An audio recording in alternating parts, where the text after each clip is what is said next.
blue strips, don't need a blue check, and know that I'm verified. I don't be talking no internet money. Let's shit verified. Pull up in front of it, all white gold. Hey, welcome back. So we are here with Nick Savage, and we are doing part 2 of our beignet. And here is the final product. This is the second plate, and it's been a really good experience. So I ate the first one. I got the approval. Nick said it was good. I'm number 3 on her list. Number 3 on her list, behind mom and grandma. Honestly, like anytime anybody tries a dish that I make, like that's the goal. At least be number 3. In that sense of like, I would prefer to be like, oh, like it tastes like your grandma made it. I love that initial adrenaline rush of somebody like remembering something that they previously had, or like just that experience overall. Like, dang, like you put your heart and soul into what you're doing.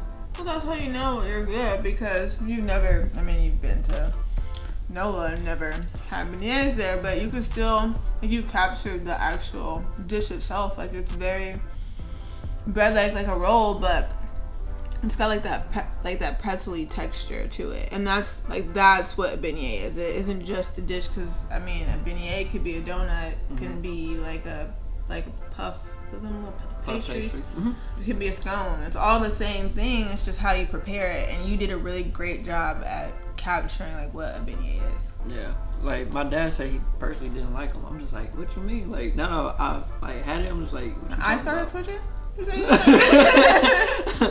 I'm about to say, because he definitely didn't have it with me or the way we did, but it had been a while since he had one. So I think if I made one, which I might do when I go back home, just to kind of get his reaction and see like if I get his attention with that or change his mind.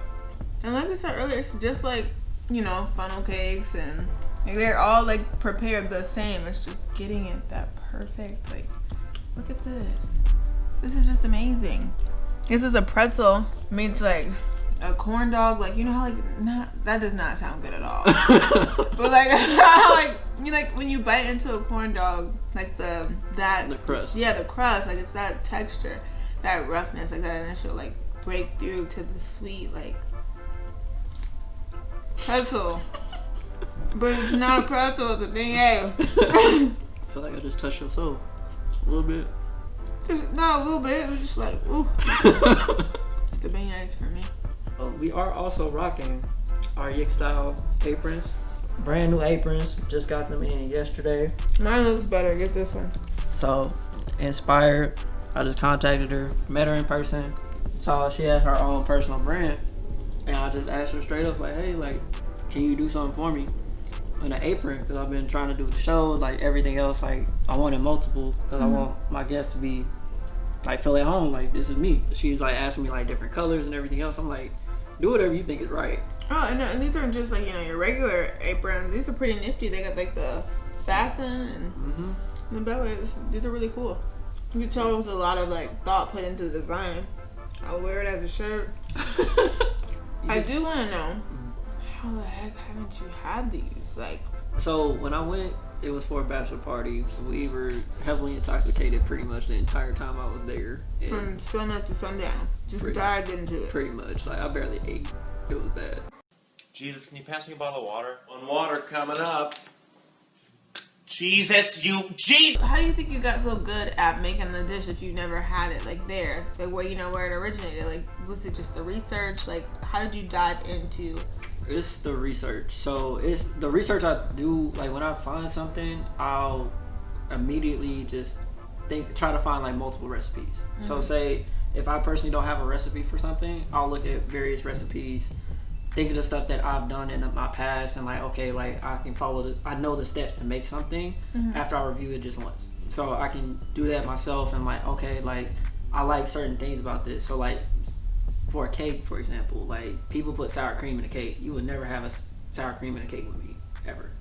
Like in the pound cakes and stuff. Yeah, pound cake, regular cake, whatever. Like, why would you put sour cream in cake? I hate the taste of sour cream. Even if they say it's cooked out, I know what's in there. I'm not eating it. I'm gonna make sure like it's gonna be buttermilk. It's gonna have like dairy in there or something like, or something else that's gonna keep the moisture. You're definitely not about to have some sour cream in the cake. It doesn't even sound right. Exactly. Yeah. So everything that I do like has to make sense to me. Like I have to rationally understand why is this product going into the dessert, or I'm not putting it in there. I can't rationalize things. I can say something and people won't be like, nobody able to process it, but like people that know me well enough or get to know me, they're like, oh, okay, I know what she means by this. Yeah. So like I'll just trail off talking about my dog, like, oh yeah, because it's just an easy way to do things versus articulating things how I want to articulate them. So with the blog, like I can have my weird moments and then like write about them later, and then people read about them like, oh, okay, like I understand. You know? That's kind of how I feel with my desserts. Like I can talk to anybody about anything, but I'm an introvert at heart. So like, yes, like I would love to just sit in my room, like. And that's me. But like when it comes to my desserts, I can talk about desserts all day, or like cooking in general. Like I'm about to start catering a little bit more, like doing other things, like expanding my boundaries outside of this. At the end of the day, I still want to go back to baking and or doing desserts because that's my passion. It's a science behind it. It's not necessarily seasoned until your ancestors tap you on your shoulder type deal. Not seasoning. I felt that on a spiritual level. So I was like, wait, that's too scary. But it's true. It's because I'll be like making even just like cornbread pudding or like just something quick, and then like I'll be like, not enough seasoning. Yeah. A little accent on it. Dessert wise, like I wanted to throw these in like some brown sugar and cinnamon. Yes. Just because that's like, I love brown sugar and cinnamon. That would have been fire. I'm kind of disappointed that we didn't do that. I mean, we can do that. We can do that. Yeah, it's the movie, right? Everything is so cool and so dope. Like I just feel like the research. You need to go to. There's this cafe called We Cafe. Have you been there before? I have not. I've been wanting to. It's so good. I actually know one of my really good friends. Her name is Bianca. She's a foodie, like a big foodie. Like she used to work at the culinary track, so she takes me to all these restaurants and we go and we just eat, and like I get to try new things. And I had like green tea ice cream for the first time, and I mean, you see green tea ice cream everywhere, but like just to try it, I was like, fuck, like I've been missing it all. And then but I had it like at an authentic Japanese restaurant. So like I went and I like had the cuisine, like and how like on top of the cake, how they make it and everything, and it was just the best experience of my life.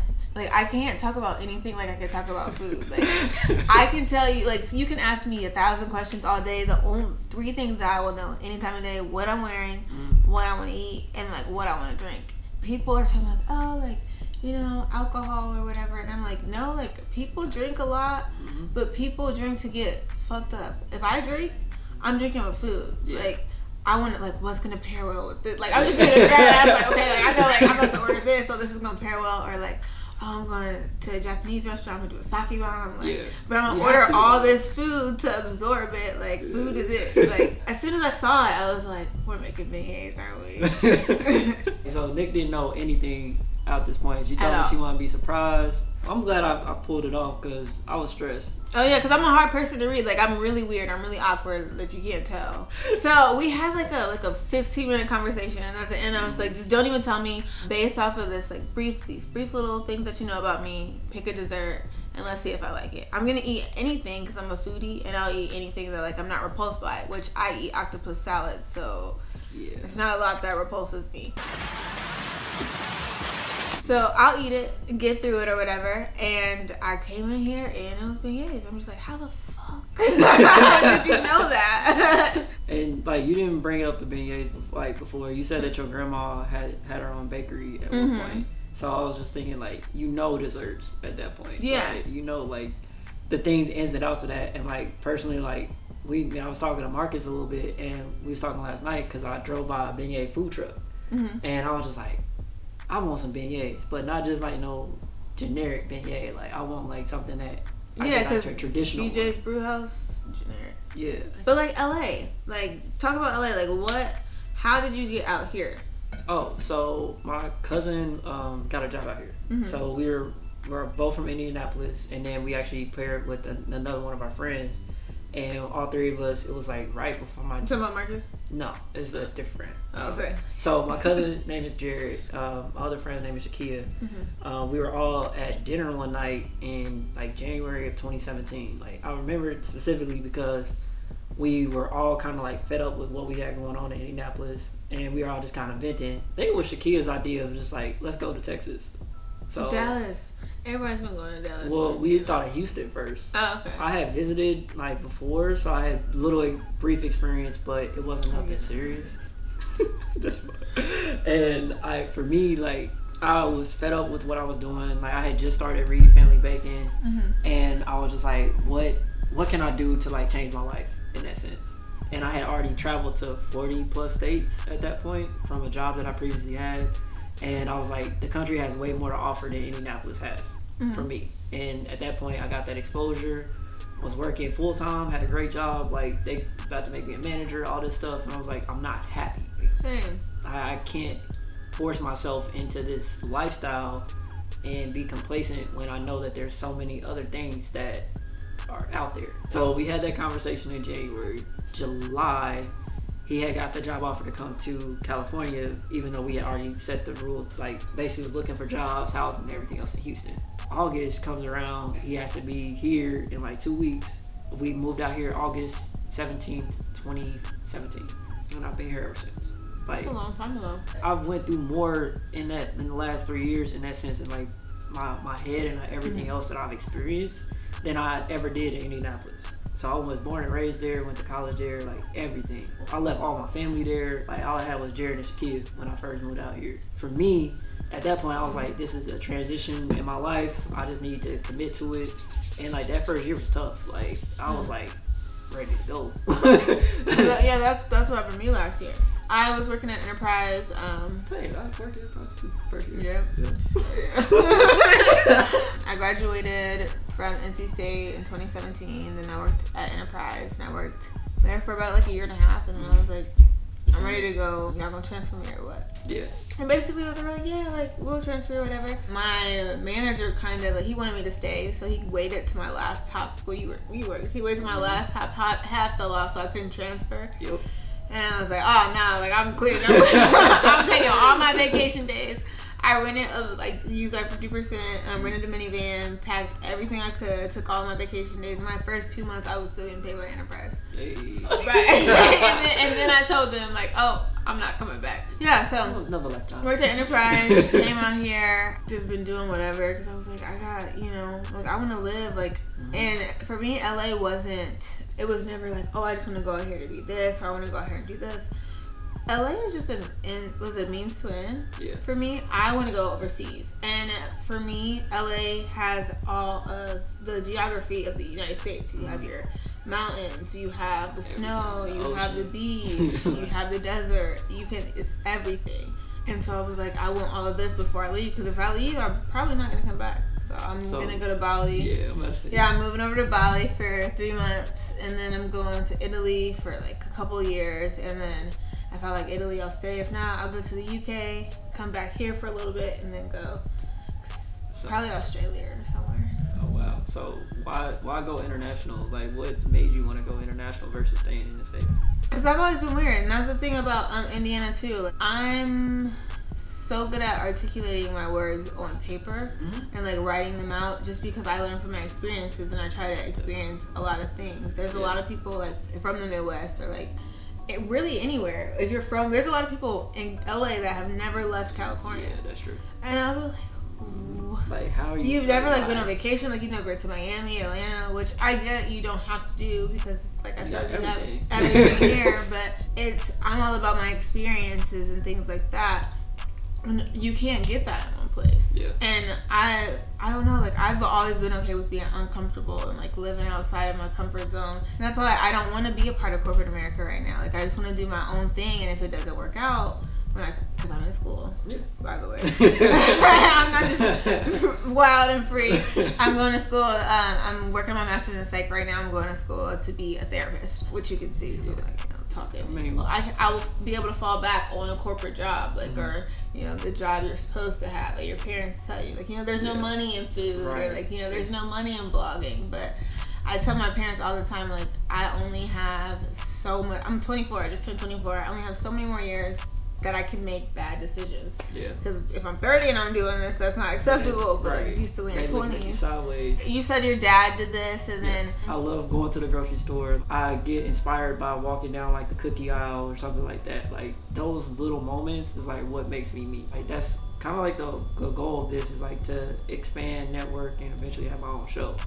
So that way it's like, oh snap, like I can put my boy Marcus on, like I can have my cousin doing the music and beats and everything else like that. I have so many talented people around me, that I want to include everybody in that. And again, that's where it's like really family baking, because the family part of it, yeah. all my friends that I interact with are family to me. That's it. I don't need nobody else necessarily like to like make my life feel complete in that sense. Yeah, it is good to have people like that. Like I came out here with like people and it didn't work out, but you learn and you grow and you adapt. And I met my really good friend. Like she's probably gonna be like my best friend forever. But she's from Fort Wayne too. Awesome. I was from like the Northwest. She's from the Southwest area, and we never met. We went to different colleges. Would be home at the same time. We knew some of the same people. But yeah, never interacted. Never interacted. She moved out here and I reached out to her and we met at ballet. Ever since then it was like, oh, okay, cool. Oh, ballet's a nightclub out here in LA if you didn't know. Well, it doesn't exist anymore because COVID, but you know, yeah. That's honestly like a lot of people that have come out here or that have relocated to LA. We all kind of gravitate towards each other, just because we all kind of share that same experience in a way, and just want to like, we understand the grind. Yeah, it's a grind to be out here in LA. It's not from Indiana. Right. At the end of the day, that's still home. I like going to visit for a couple of days, and I'm good. I don't need to be there for longer than a week. So when you go home, like, do you like who's all home? Like your dad, like mom, dad, everybody. So immediate family. So I have a sister. She prefers to cook versus baking, but she never wants to do like catering or anything else like that. No. She'll throw a party at the house. Like, y'all can come to me. I'll cook. We good. My dad, he doesn't even necessarily cook and cater as much as he used to. Like maybe once, twice a year. And then my mom, she does her specialty dishes. That's it. Because my dad usually takes over and cooks whatever, but she can cook too. So it's like, that's my immediate family. Then I have a very large extended family too. Okay, so with that, like, do you guys have, when you do go back, do you have any big, like, rituals, like, that with, like, well, cooking, since, you know, family cooking, like, do you guys do anything bake in my big? sister's house. So, that's it. Like, so y'all don't do, like, y'all don't build gingerbread houses from scratch together? I ain't never did no shit. I ain't never did no shit like that. Oh my God, I like to bake, like, I didn't know if y'all was into stuff like that, like. Nah, so if anything, like my dad will like come help critique me on some stuff, but like, or if I want to run some ideas by him, but usually he watching TV. Oh, so y'all don't like make cookies or anything? Like y'all don't still put cookies out for Santa Claus? So serious, like they literally like, oh, like JR got desserts. That's it. That's crazy. I feel like it's family baking and y'all don't bake. Like we do. Oh my God. So it's all inspired from my dad. That's like the structure of that. Like the whole framework is from my dad. So I learned everything from him. I would not be anything without him. So that's why like the family aspect of it is there. But it's your business. It is my business. I do everything for it. My dad still helps support. Like everybody still supports me though. That's the thing. So what's next? Like what else do you want to do outside of just this? You said you want to. Are you thinking about like opening a restaurant from the show? Or? So I definitely don't want a brick and mortar restaurant. That's not happening. No time soon. Not at all. Like I have no aspirations for that. I don't feel like there's enough. My money is elsewhere in that sense. That's my thought process. Having multiple streams of income and that avenue of being stationary in one spot does not attract me at all. Like even making a commitment to a lease for an apartment, like that makes. I was like looking at Airbnbs like month to month. Right. Let's switch up the house. I want to pool this month. What's good? Right. Like I love to travel and like get new experiences and do stuff too. And that's why I'm like really nervous to have like a brick and mortar, because that's literally going to be my life. It is now. Like don't get me wrong, I still bake every day. I do literally something for the business every day, but it's still not like I have to be physically in my house doing this all the time. I feel get burnt out. Active baking literally constantly all the time, like it does not attract me. I don't want to lose that passion. Like that's my biggest fear, like would be to lose the passion for baking, and then it's like, okay, what's next? So I feel like my food won't be as good, like my whole aspect. So it's a very nice like fine balance. It's like what I need in that sense. So like, as long as I had that balance and consistency, like ideally, like I would love to have like 3 different locations like around the country, like for like the major cities. When that's like Chicago, Miami, LA, like like I can just go and bake in like that kitchen. So then I can fulfill the orders that I need, ship it from there if I need to for the other cities or whatever. And then like I can still go out and have fun with my friends, family, whatever. So ideally, like I use my sister's kitchen when I go back to Indy. Like I have my kitchen here, but like really want something down in the South that I can just go and like go see my family in Mississippi or something like that. That's the only thing I can see. Or like have a food truck to where I can just drive. That's the biggest commitment I'm making. No, like I definitely think like you shouldn't, because that's like one of those risk things. Like you shouldn't. I say like, oh, never, because I don't want to be stationary. Because most of these chefs, like the guy at, I don't know how to pronounce it, Tess or Teese, or it's like right on Melrose. I'm not sure. Well, his one of the chefs there. His name is Raphael. He has restaurants in DC. He has the one on Melrose, and I think he said he has another one like somewhere out east, but and maybe one overseas too. But he's got like a couple of different restaurants, and he's where he wants to be. Like, he's in LA for the most part, but like he'll get on a plane. Eventually. He'll go get on a plane, go cook like there for one. But this is his like main. Yeah. His main thing. Like I said, everything happens for a reason. You mean this for you? You want to take it home? You can take it home if you want to. All right. Well, this is Reed Family Baking with Nick Sav. Visit the website www.structuredsavagery.com and tune in to see my point of view and my perspective on this whole night and the food. All right, family. Peace out.